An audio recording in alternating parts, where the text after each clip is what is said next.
All right. Good morning, everybody. Who's got some good news? I have some good news. I saved a contract yesterday that had a termination already signed and sent over. Cool. Tell us about that briefly.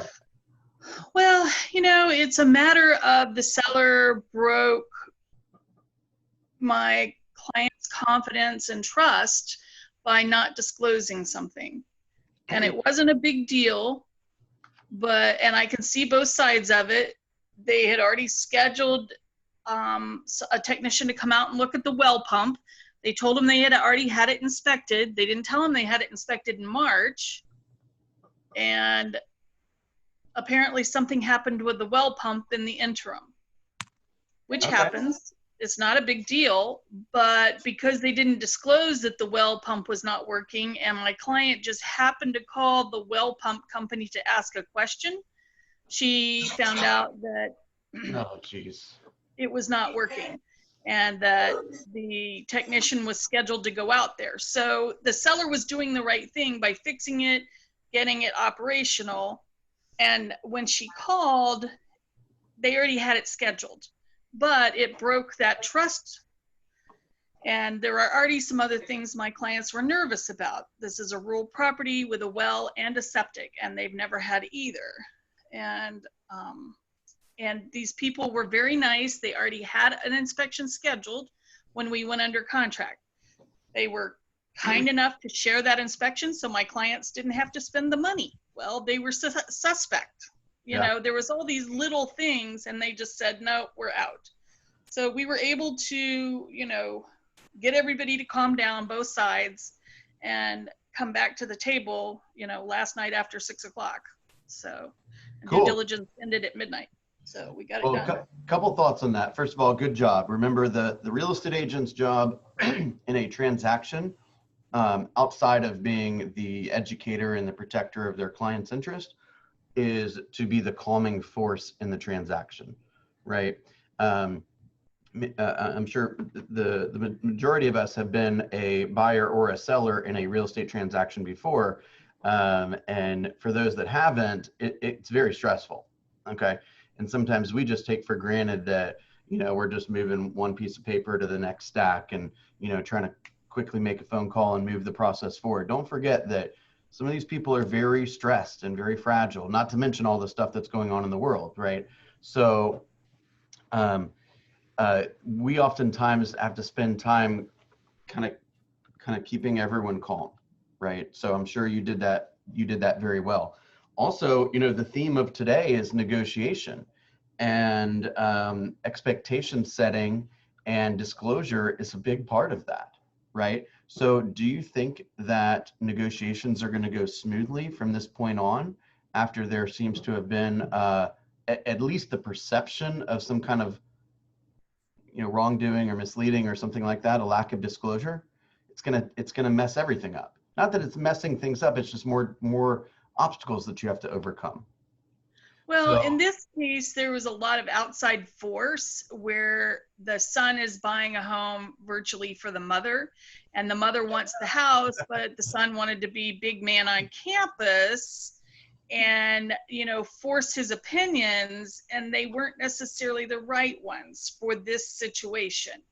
They weren't suspect, but he was stirring the pot, and then when it all went down, he's like, oh, maybe I made a mistake. So he had to calm down in order for us to be able to get this deal through and think back on the things that I had already told him. Yeah. Remember that people, they really want two things in life, okay?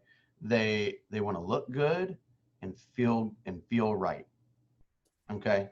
So your job is to make sure that they feel the way they need to feel to make whatever decision is in their best interest, okay? So if you got to make big man on campus, so be it, okay? All right, cool. Good job, Jan. Anyone else? Anyone else? All right, let's do a little bit of housekeeping.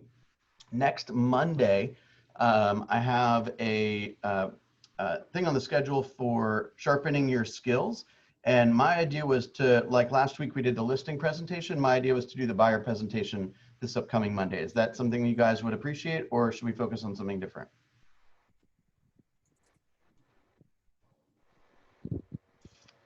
Works for me. I like that. Yeah, that works. Okay, Yeah, perfect. it's fine with me. All right, so next Monday, why did I have, oh, you know what? Hang on just 1 second. For some reason I had moved it. I had something that came up and then got rescheduled.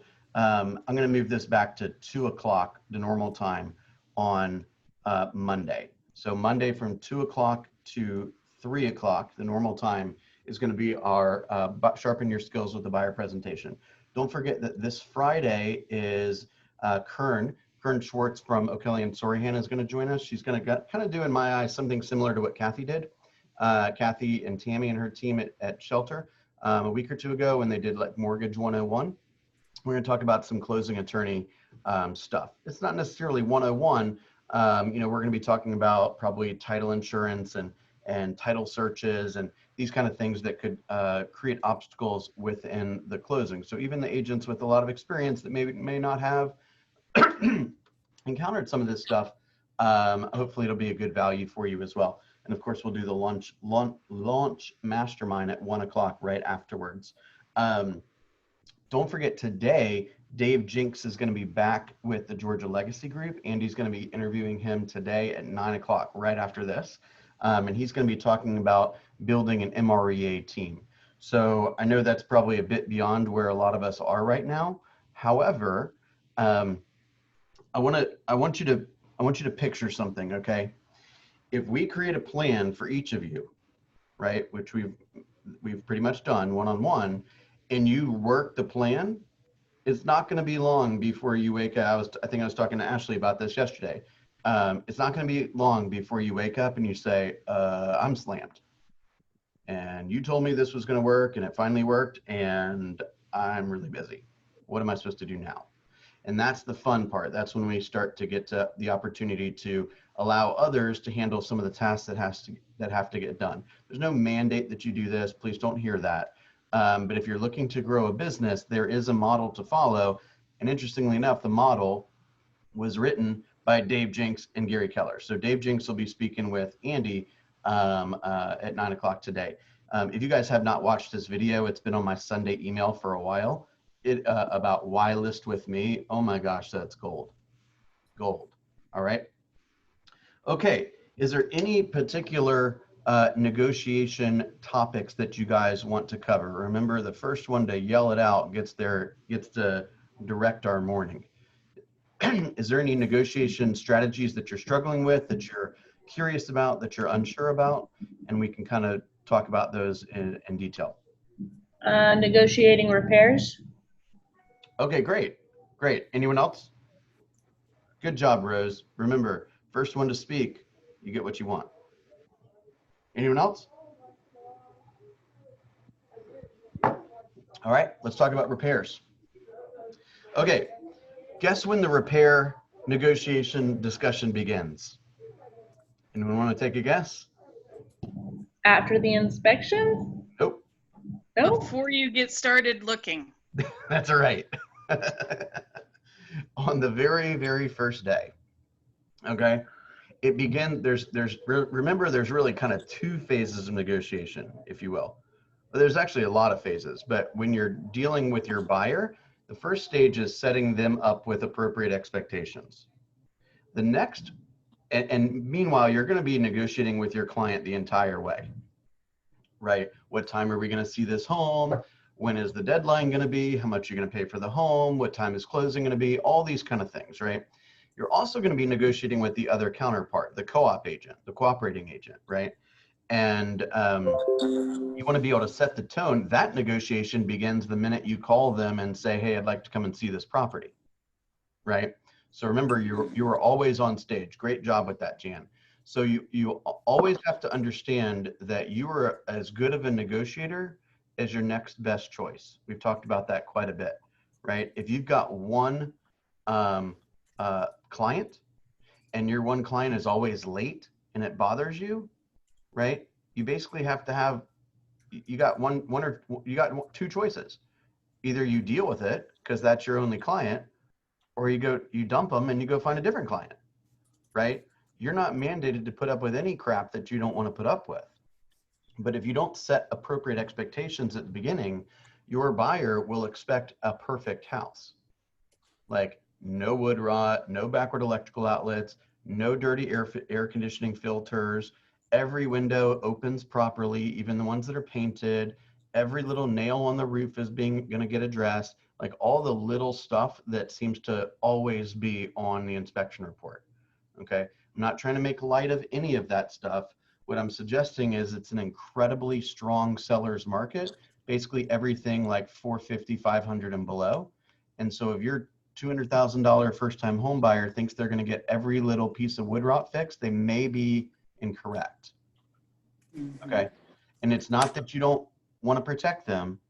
It's that it's part of educating them about what's going on in the marketplace. Okay. If you're not willing to fix the wood rot on your own, I got 25 other buyers who are. Okay. So you need to know that going in. So part of that discussion is on the very front end when you're speaking with your buyer about what to expect throughout the process, right? So you're describing the process. We'll go into more detail on that on Monday. You're explaining the due diligence period. You're explaining the appraisal contingency, the financing contingency. You're letting them know about how all the timing is going to work with all the vendors that are associated with the transaction. And you might say something to the effect of, now, we're going to make sure we get all the inspections that you want to get, right? Standard home inspection, radon inspection, termite inspection. If there's anything revealed in the inspection where they say, hey, you need an electrical contractor, or you need a structural engineer, or you need a roofer to come out and look at this, we'll get all that stuff done. Please understand. But also understand that it's a very low inventory, strong sellers market. And the purpose of an inspection is to reveal the issues, not necessarily create a mandate that they get addressed. Does that make sense? And then immediately prior to the end of the due diligence period, this is your opportunity to say, I know that you thought the home was this for $350. Okay. It turns out the home is this for $350. And it may have a little bit of some of that stuff the seller have agreed to fix. Are you still interested in moving forward? Right. Please understand that every single property you pursue, even brand new properties, are going to have some little blemish that is slightly concerning. But just about everything can be fixed with money. It's just a matter of whose money it's going to be. Y'all hear that? Okay. So as Jan said, the negotiation with your buyer for repairs starts at the very beginning. So let's fast forward. Now your buyer is fully educated. They kind of know what to expect. And what I would say to them is, look, first of all, code violations is just one of the ways that an inspector gets paid. Okay, a code violation has nothing to do with a mandate on whether the seller is required to fix it. Okay.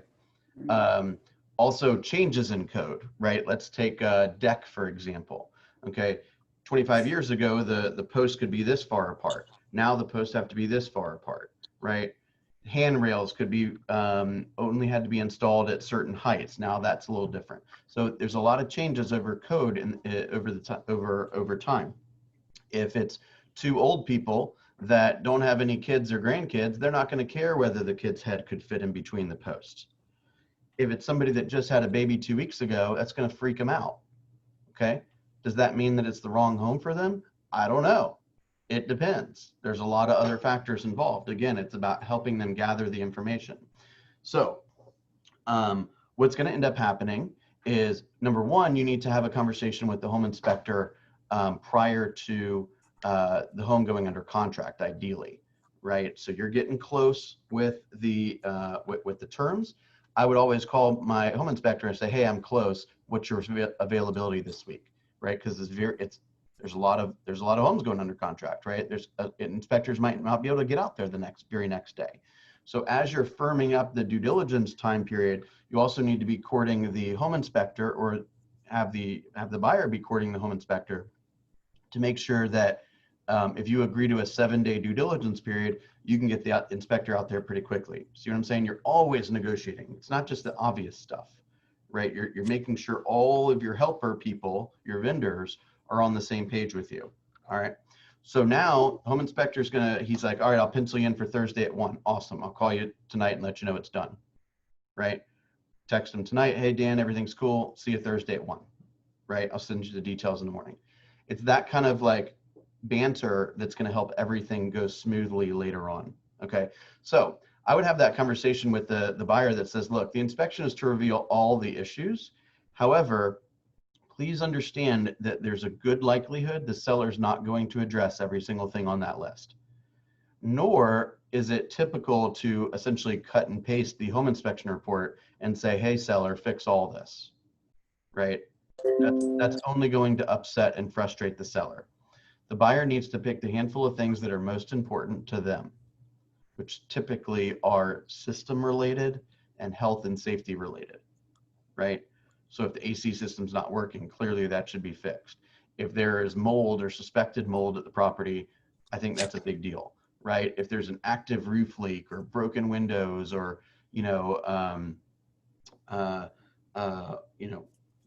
decks that aren't supported properly, like health and safety related issues, I think that is far more important than fixing a backward electrical outlet. I don't think there's a house in the entire USA that doesn't have backward electrical outlets, y'all. That was like the bane of my existence. Okay. Jan, you know what I'm talking about, don't you? Oh, yes, definitely. Yeah. Okay. So I'm not saying it's unimportant. I'm just saying don't expect to get it fixed. Right. So then you can say, hey, I've got vendors for all of these issues. We can go get everything priced out for you, the big stuff, the small stuff, whatever you want, so that you're fully informed moving forward.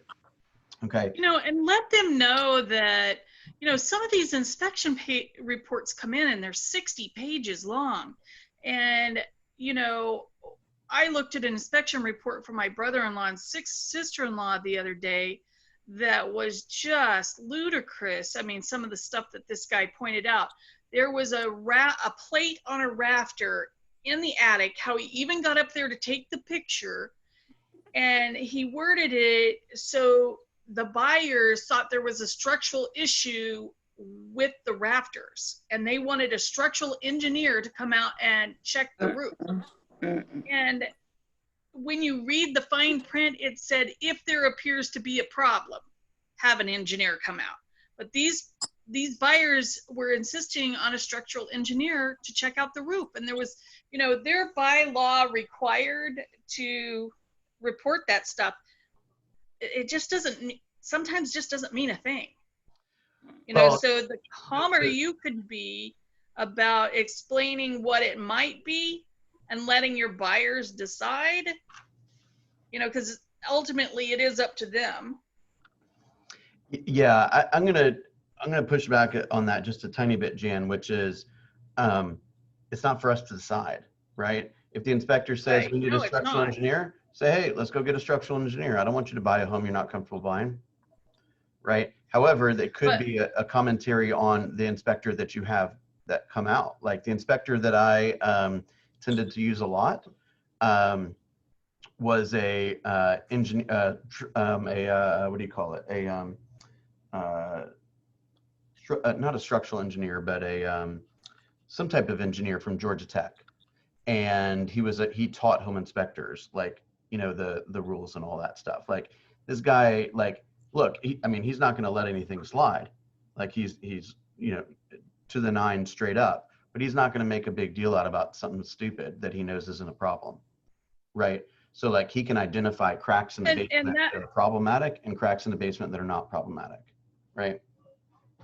And that's what I'm saying is if you don't blow these things up into huge things, then your buyers will reveal what's really important to them versus reading off of you, and what might be important to you wasn't important to them until either you or the inspector got them freaked out. And that's the other thing about an inspector is you need to find an inspector you work with that's calm, cool, and collected, and not prone to aggrandizing themselves and making themselves look important Oh my to gosh. your buyer. And one that's professional. I'll just take 3 seconds to tell you this story. We used to have a relationship at the Market Center that I was, let's just say, very involved in making sure this guy didn't have a relationship with the Market Center afterwards. I used to do this thing that I called a walkthrough at the end, or a summary walk, right? So the home inspection would start. Let's say it took 2.5 hours. I'd come and I'd have the buyer come at the last 15 minutes. And by that time, Dan was done, and he would walk us through the home and point out all the things he found, right? Made the buyer very, very comfortable, right? So he'd say, hey, you're going to notice there's an issue here. Let me show you what's wrong with it. Hey, this is you'll see a picture of the deck. This is where I see the issue, right? Hey, the toilet's not flushing properly. It's that toilet, not that one, right? We just walked through the home. So back when I worked with this other guy, we were all kind of sitting around the kitchen area talking about the findings. And this was the most expensive home I ever put under contract. It did not close, okay? And he goes to the wife and says, here, come with me, I wanna show you something. Takes her to the laundry room and says, since you'll be the one doing all the laundry, I wanna show you something. And I almost fainted on the spot. And I was like, ugh. There goes my $20,000. This is done. This is not good, right? Turns out it was a little thing in the laundry room, but it was insulting, right? And it was presumptuous, and it was flat out rude, right? I'm not saying that's what killed the deal, but that killed our relationship. And I called him afterwards. I said, under no circumstances is anything like that acceptable. And I just want to wish you well, because we're not going to be speaking anymore. Right. So anyway, Jan's point, and I would agree with this, is that we need to make sure that an appropriate professional is coming in to do the inspection. Okay, not an alarmist, but also not somebody who doesn't carry a flashlight. I remember I had a listing one time, and the inspector came in. He was in there for 15 minutes. He didn't even have a flashlight, and he left. And he's like, "Oh, this place is good." I'm like, "Wow." I'm glad I'm not the buyer's agent on this one. You see what I'm saying? So anyway, so now the report comes in, okay? Report comes in, and what you want to do is show it to obviously the buyer's going to get it. By the way, don't show it to the seller yet. That's a negotiation strategy as well. Okay, we'll get to that in a second. So you and the buyer sit down and you say, hey, tell me a little bit, what's on your mind? What are you seeing here? What's bothering you? Like Jan said, don't create a bunch of problems. Don't say, hey, I've got 25 things I want to ask for. It ain't your house. Say, what do you think? What's on your mind? Okay. And they'll say, the HVAC system makes me a little nervous. I'd like to get that serviced and cleaned. The deck I really want handled. And I want to recaulk the showers, whatever it is, right? Say, great. So let's start with that. Meanwhile, you've prepped them to expect to deal potentially with health and safety related issues and major system issues, right? And so they hopefully come back with some reasonable requests, right? Now, remember, everything is a negotiation. The seller's agent, the listing agent, is probably going to call me after the home inspection and say, hey, anything major? Anything I need to be aware of? How'd it go? Say, there's a lot of stuff on that report. I'm going to chat with the buyer and just get back to you, right? I'm acting. I'm not lying. It's a 60-page report, right? There is, in fact, a lot of stuff on there, right? So you're always acting to some degree, right? And then you go back and you put out the request, right? Now, just a sidebar, ideally, you have enough time. It can be a little challenging in this type of a market, but ideally you have enough time to resolve all of your inspection issues before the appraisal comes out, or before the appraisal is even ordered, first of all, because no sense in paying for an appraisal for a home that you can't get the right terms on. Also, let's say, for example, I'm the listing agent. Ashley sends me the inspection amendment, the amendment to address concerns, and it's got a laundry list of a bunch of stuff the buyer wants to have fixed. And so I'm calling all my vendors and I'm trying to figure out what's reasonable and how much all that stuff's going to cost, so I can advise my seller and, you know, inform my seller, hey, they're asking for $4,500 worth of stuff. How do you feel? Right. And the next thing I know, I get a call from the appraiser that says, hey, this is the appraiser for 123 Hill Street. Wanted to come out at 2 o'clock tomorrow. I'm like, well, I guess they didn't care that much about all that stuff they just asked for, because they just dropped another $450 into the transaction. So now I'm gonna have my seller agree to fix less of this stuff, if any of it. Does that make sense? So everything is strategic. So I'd call Kathy if I was working with the buyer and say, listen, we're probably gonna order the appraisal in the next couple of days. Do not hit that button until I tell you to. Are you clear? Do not hit that button until I tell you to. And then as soon as everything is resolved from the inspection issues, I say, hit the button, let's order it. See what I'm saying? I do not want the listing agent to get that call, giving them any inclination to think that this deal's going forward until we resolve the inspection issues. Do y'all follow that? We're literally talking about thousands of dollars that your buyer or seller could be risking if that's screwed up. And I got to be honest with you, there's a lot of vendors out there. I haven't done every single deal with Kathy, right? The deals I have done with Kathy, I'm very happy, but I've gone through a lot of lenders. You screw something up, we done. That's it. No more chances, right? Because you just cost my client thousands of dollars or killed a deal. You see what I'm saying? Okay, so now, again, it's back and forth.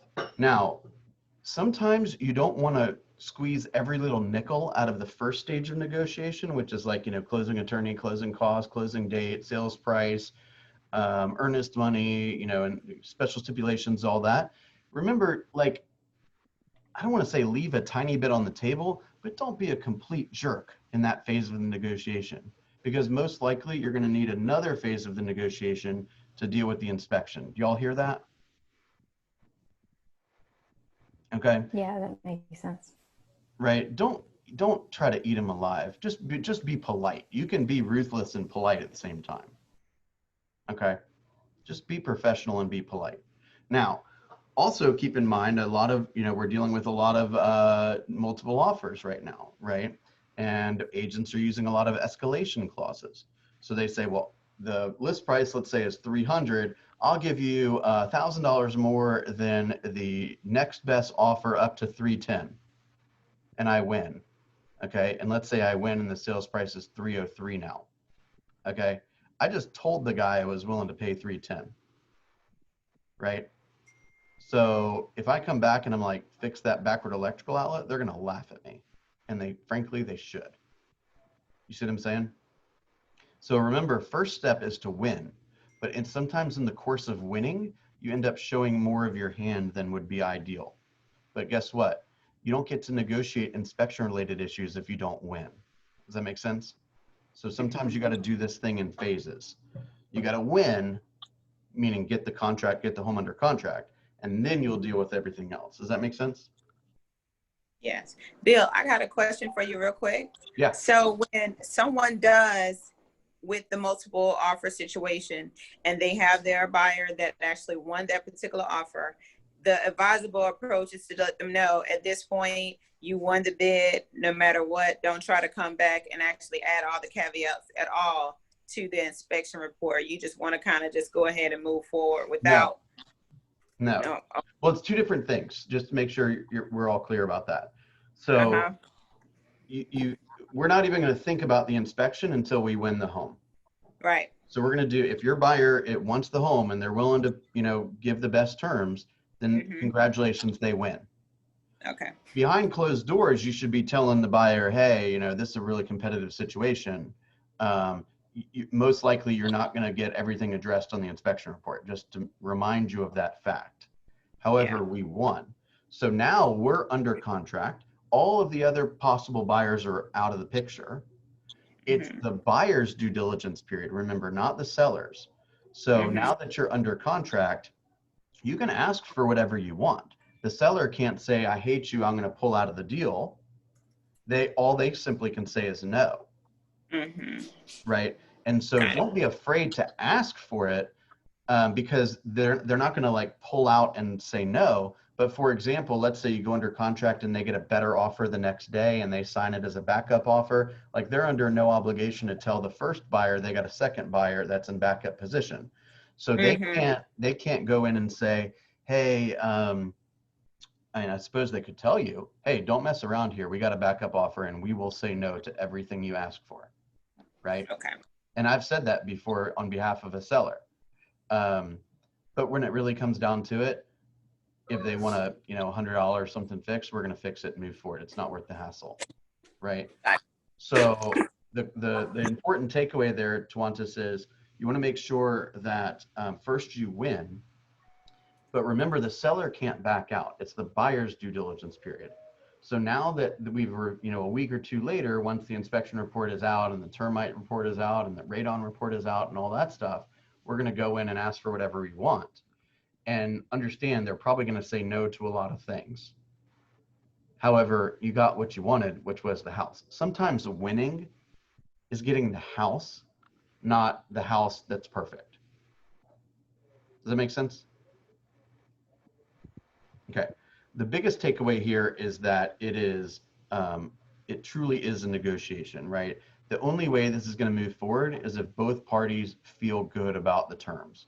You're not going to be able to basically write a list of everything you want and everything that's important to you and rob the other person blind. Like you're going to have to give something, right? So like in back and forth and let's say a purchase and sale, I love Kern, but I don't care that much about the closing attorney. I'd rather have the best terms for my buyer, right? In terms of price. So if they want to pick the closing attorney, say, whatever. I'll look them up, make sure they're reputable, right? And I'll make sure their fees are reasonable, but I'd rather have most likely the buyer doesn't care about that. They just want the lowest price generally, right? So if that's particularly important to them, let them get that win so I can get a different win.